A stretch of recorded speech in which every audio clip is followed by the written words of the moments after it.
Ron Howard, the guy everyone dubs Hollywood's kindest filmmaker, has finally spilled the beans on his tipping point. At 71, the Academy Award-winning director dropped a bombshell, naming the 6 actors who reportedly drove him up the wall.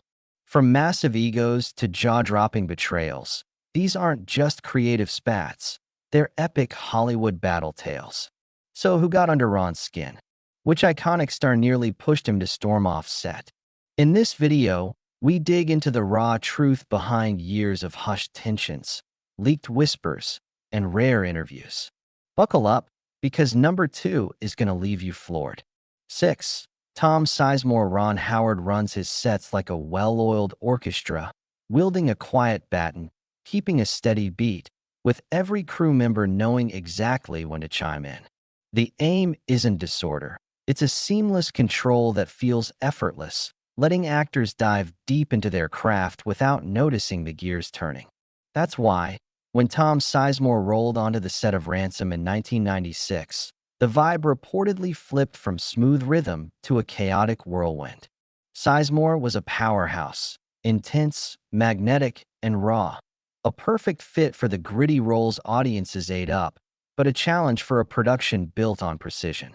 Insiders described a shift in the air, a tension you could feel, like the scene you'd rehearsed might not be the one you'd shoot, because one person's energy could soar or crash without warning. Howard's mantra is clear: preparation breeds freedom. You plan meticulously so creativity has room to breathe. Sources say Sizemore's approach clashed with that flow. Call sheets felt like loose suggestions rather than set plans. A moment might spark with brilliance, then fizzle out. A line could hit like lightning, then land flat in the next take. It wasn't about flubbing lines or missing cues, crew members said. It was an unpredictability that warped the entire set's dynamic. On a Howard production, where calm is king, that kind of volatility racks up a hefty bill in time, focus, and trust. Word is, one day the set ground to a halt, not because of a technical glitch, but because the emotional atmosphere was off-kilter. Howard, ever the diplomat, reportedly called for a reset, so tactful you'd barely notice the strain.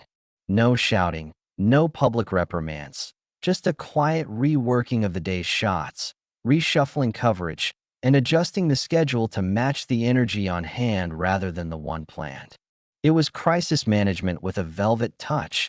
Defuse, don't detonate. The set didn't erupt, it simmered. But everyone caught the underlying message. When a director guards the rhythm so fiercely, it's a signal.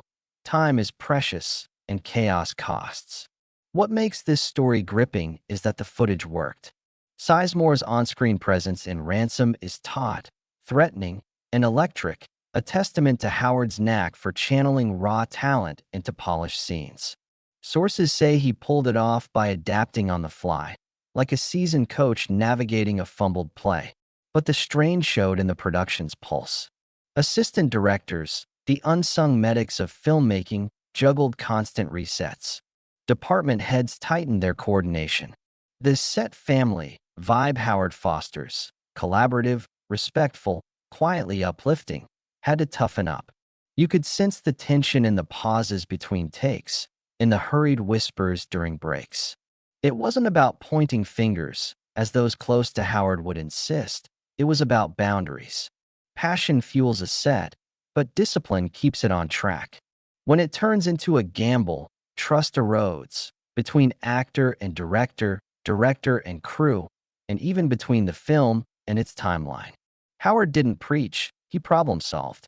He tightened the variables, beefed up contingency shots, and found ways to capture performance without needing perfect conditions. In short, he tamed the chaos while preserving the film, all without publicly clashing with Sizemore. When Sizemore passed in 2023, Howard stayed quiet, offering no grand tributes or lengthy statements, and that silence spoke volumes. Not coldness, just distance. For a director who values preparation, the Ransom experience was a masterclass in the price of unpredictability. The day stalls, the crew waits, the plan bends, and the leader opts for containment over confrontation. Volcano on a precision set isn't a judgment, it's a logistics issue. Fire is captivating, but it also exposes weaknesses. Howard's career, rooted in reliability, learned to spot those cracks and redirect the chaos without torching the whole operation. If you thought Ron Howard's patience was ironclad, the next actor pushed it to the brink. 5. Andy Griffith. When Ron Howard first stepped onto the Andy Griffith Show set in 1960, he was a 6-year-old kid from Oklahoma, all red hair and natural charm, lighting up screens as Opie Taylor, the wide-eyed son of Sheriff Andy in the idyllic town of Mayberry. To the world, he was the heart of the show. To Ron, the set was a second home, and Andy Griffith felt like a second dad. Griffith mentored him, nurturing his instincts and teaching him the flow of performance. Andy made me feel like I was part of something special, Howard once shared. Those early years were warm, playful, and authentic, a bond that mirrored the show's cozy vibe. But as the seasons piled up and the show's success tightened its grip, cracks started to show. By the mid-1960s, the Andy Griffith Show was a cultural juggernaut, with Griffith's name tied to small-town virtue. Yet behind his folksy charm, insiders saw a change. Griffith grew moody, distant, sometimes sharp-edged. The pressure of carrying a TV giant weighed heavily, shifting the set's atmosphere. Crew members noted he could be controlling, quick to snap when things strayed from his vision. For young Ron, now hitting his teens, the shift hit hard. The easy banter between takes faded, the warm guidance turned brisk. A castmate later put it, "It was like a sunny day turning stormy." Howard got his first taste of the gap between public persona and private reality, a lesson that would shape the filmmaker he'd become. The breaking point came as Ron grew older and more confident in his craft. No longer content to just hit his marks, he started asking big questions about character arcs, motivations, even story choices, quietly challenging Griffith's authority.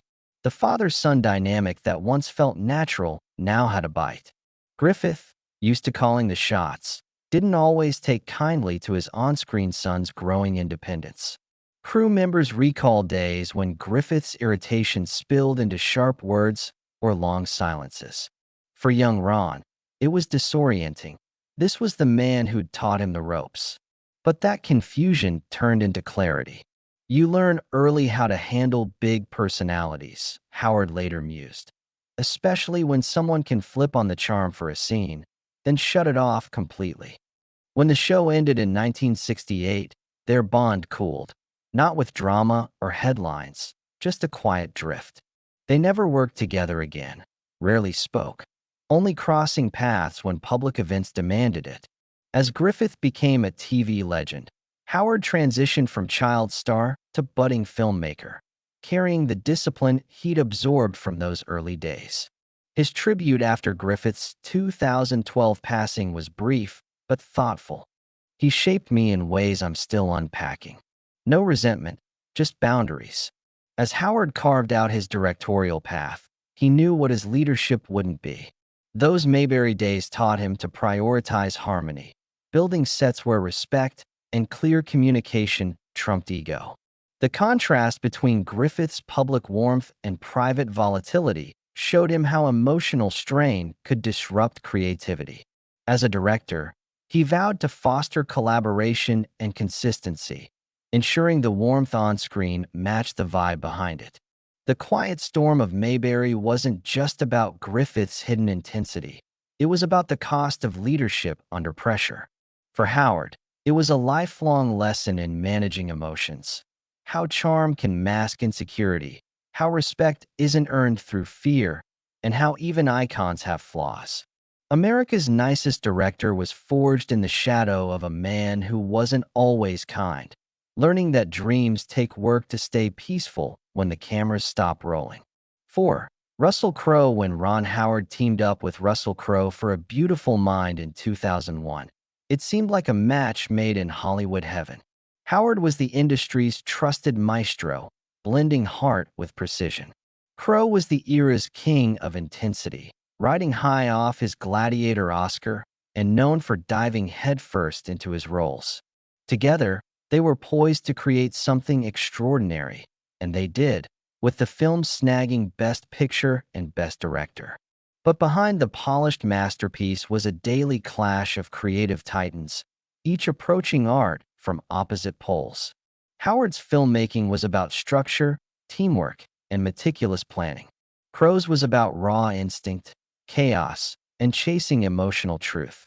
The friction between genius and discipline was as intense as any scene in the film. From day one, Crowe treated the set like a battleground for ideas. Playing the tormented genius John Nash, he arrived daily with a flood of suggestions, some brilliant, others bewildering. He questioned lines, tweaked dialogue, and debated camera angles with a fervor usually reserved for directors. Crew members said Howard stayed patient but visibly strained, balancing respect for Crowe's passion with the need to keep production on track. His sets thrive on calm focus. Crowe's energy was like a wildfire, sparking creative chaos. An assistant director later recalled, "Every scene felt like a high-stakes debate. Russell didn't just want to play Nash, he wanted to conquer him." Howard's calm was tested like never before. Known for redirecting energy rather than clashing head-on, he faced a real challenge with Crowe's unpredictability. Some days, he had to overhaul the shooting schedule midstream to accommodate Crowe's intensity, tweaking coverage or adjusting setups to capture the magic when it struck. It was a testament to Howard's skill at navigating turbulence without letting it ripple through the crew. He balanced keeping the film disciplined with harnessing Crowe's brilliance, ensuring the production stayed on course. Years later, Howard reflected with his signature grace. "Some actors, you guide gently. Russell, you brace yourself and hold on." The tension didn't derail the film, it fueled it. Crowe's portrayal of Nash is raw, vulnerable, and unforgettable, perfectly framed by Howard's steady direction. Together, they crafted a story that blended emotional chaos with narrative clarity, a fusion of their contrasting styles. But the process left Howard exhausted. He'd proven he could tame a creative storm, but the constant negotiation wore him down. While he never criticized Crowe publicly, those close to him knew another collaboration wasn't in the cards. The magic of A Beautiful Mind came at a cost, lightning in a bottle, but with scorched hands. Crowe, in interviews, defended his intensity as part of his artistry. "I don't show up to be everyone's buddy," he said. "I show up to dig for truth." To him, it wasn't ego, it was dedication. He respected Howard but hinted that the director's calm approach felt restrictive. "Ron likes things neat and tidy," Crowe once noted. "Real art's messy." Their mutual admiration was clear, but their creative philosophies were too far apart for a sequel. In 2015, when asked about working with Crowe again, Howard smiled and said, "Some partnerships are one-time miracles. A Beautiful Mind was a triumph and a lesson. Even harmony has its discord." It reinforced Howard's belief that filmmaking is about channeling genius, not controlling it. Crowe's fire lit up the screen, but Howard's restraint made it sustainable. Genius versus structure wasn't a feud. It was a clash of visions, a test of whether two artists could find common ground without losing themselves. They did, for one unforgettable film. But Howard learned that not every storm is worth riding twice. If you thought you knew all of Ron Howard's secrets, the next one will blow you away. 3. Henry Winkler. When Happy Days hit screens in 1974, Ron Howard was already a household name. The former child star of the Andy Griffith Show had grown up on camera, and as Richie Cunningham, he captured a new kind of nostalgia, the wholesome, all-American teen navigating life in the 1950s. The show was built around him, with Richie as its moral center. Then Henry Winkler strutted in as Arthur Fonzarelli, leather jacket slung over his shoulder, voice dripping with cool. Fonzie was meant to be a sidekick, the tough guy with a heart of gold. But within a season, the script flipped. Audiences went wild for Winkler's charisma, rebellious yet kind, slick yet soulful, the guy everyone wanted to know. Fan mail flooded in, and the studio took notice. Soon, scripts were rewritten to spotlight Fonzie, sidelining Richie's storylines. Marketing shifted too. Posters, interviews, and covers began featuring Winkler over Howard. A crew member later said, "It was brutal irony. The clean-cut hero got outshined by the rebel in leather." Howard tried to brush it off at first. He was professional, grounded, and genuinely liked Winkler as a person. They shared a real respect, no bad blood. But deep down it hurt. For an actor who'd carried the show from day one, watching the focus shift was a gut punch. Years later, Howard opened up with measured candor. "There were moments I wondered where I fit in.